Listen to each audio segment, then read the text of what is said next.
And then I had the VP at the peak, VP of accounting, who she was overseeing all five people. And then we have accounting of the revenue coming in. So what we planned was no cash.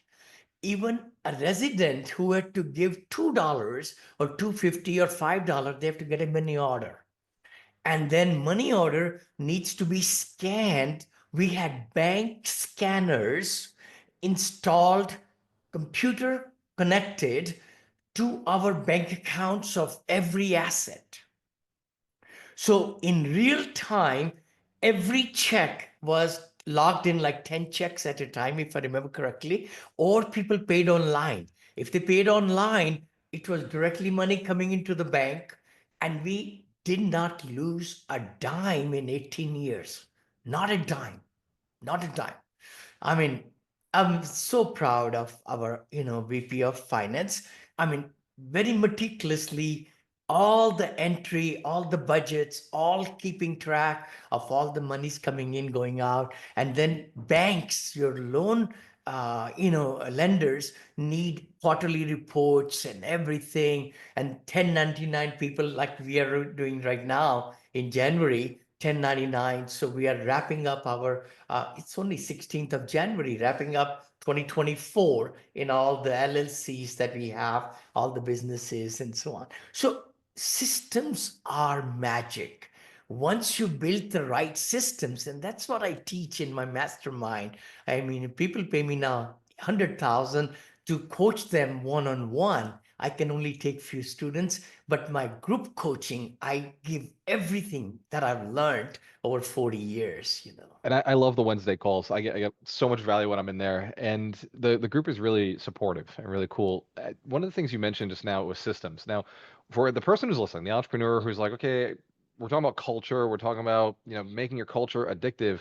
It is a culture that is scalable, a culture that is contagious, is a system-based culture. It is the smile is this way, the message is that way, the meeting is done like this. Even a department as boring as accounting, they have standards that they can look for. There's KPIs, there's bonuses. You talked about these two bonuses. I'm sure those are attached to KPIs. So you've actually, this system, I think I can't remember who wrote this in the book, but they said it's a game. You've got to get your team on board with the game, and the systems are really the rule book of the game. So if you've ever played a board game, for anybody listening, you played a board game before, it's nice and fun when everybody knows the rules, and it's really slow starting when you got to learn the rules together, or when somebody challenges the rules, you got to go back to the rule book. And if it wasn't for the rule book, there'd be mutiny within your own home with your family and your friends. So how did you build the systems for the culture, Vinny? Was this you yourself? Did you bring somebody in who knew what they were doing? Was this like, I know one of the principles is foster collaboration with the team. How were the systems put in place? How did you come down to this cultural system? Very good point. I would say that, I mean, when I started in this business 20 years back in multifamily syndication, I was naive. I didn't know what cash on cash was. I didn't know what LOI was, letter of intent. I was buying single family homes. It goes into contract straight, no LOI, all those things. But I hired very highly experienced staff or team members who brought the culture with them, their knowledge with them.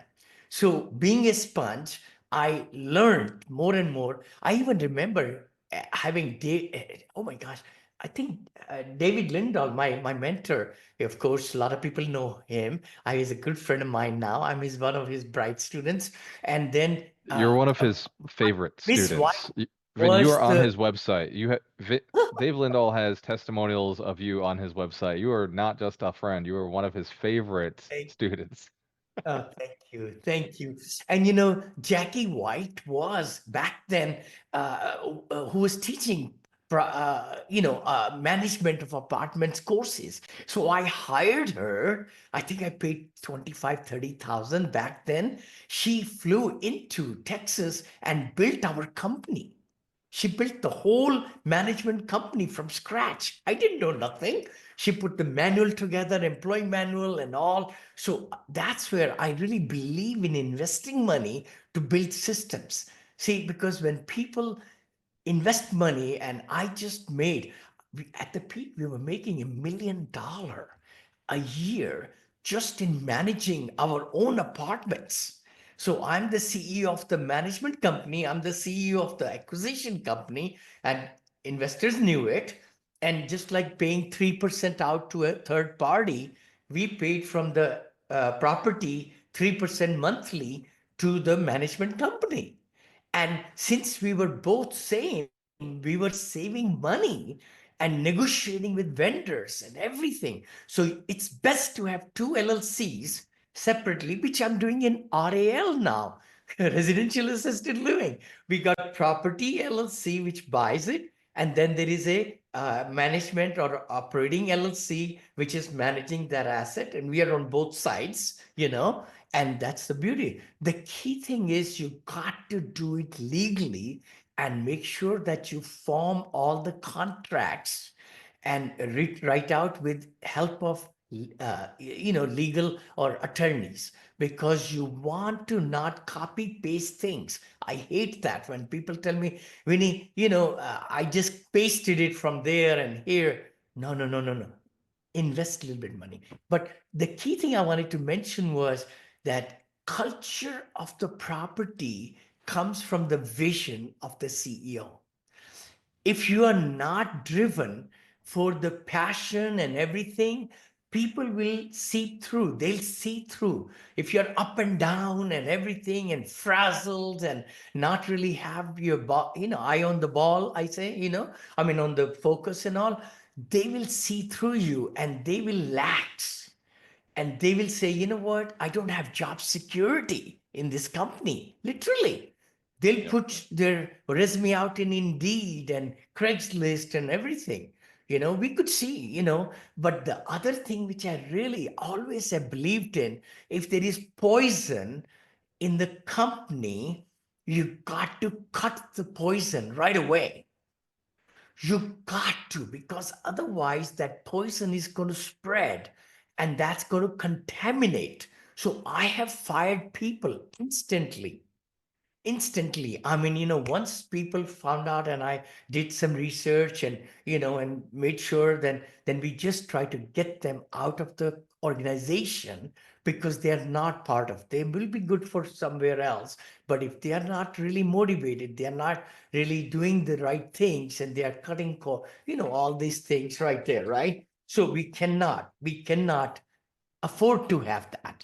We cannot afford to have that. So Amazing. that's another part of the culture. Amazing. That is, and we got to wrap this up, guys. So for everybody who's watching, this is Vinney Chopra on with Abundance Thursdays. He does this every single Thursday with me, and he does it for you. He wants to build 100 millionaires. It's not 100 millionaires. I want to build 100 millionaires. Vinny wants to build 1 million millionaires. He wants to Yes. take Alchemist Nation to that whole other level where we're contributing to our investors, we're contributing to our tenants, we're contributing to our communities.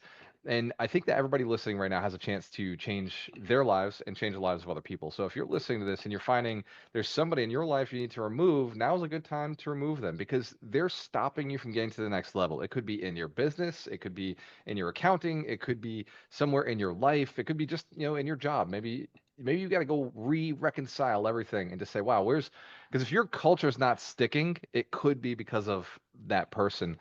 So without further ado, Vinny, what tip would you give somebody who's really looking to get started in maybe either passive investing or learning more about multifamily or residential assisted living? You do your mastermind every Wednesday. Tell me a little bit more about these Yes. webinar you got going on literally in 14 minutes, because a lot of people may not catch that as this recording goes out, but where can they find out about your webinars?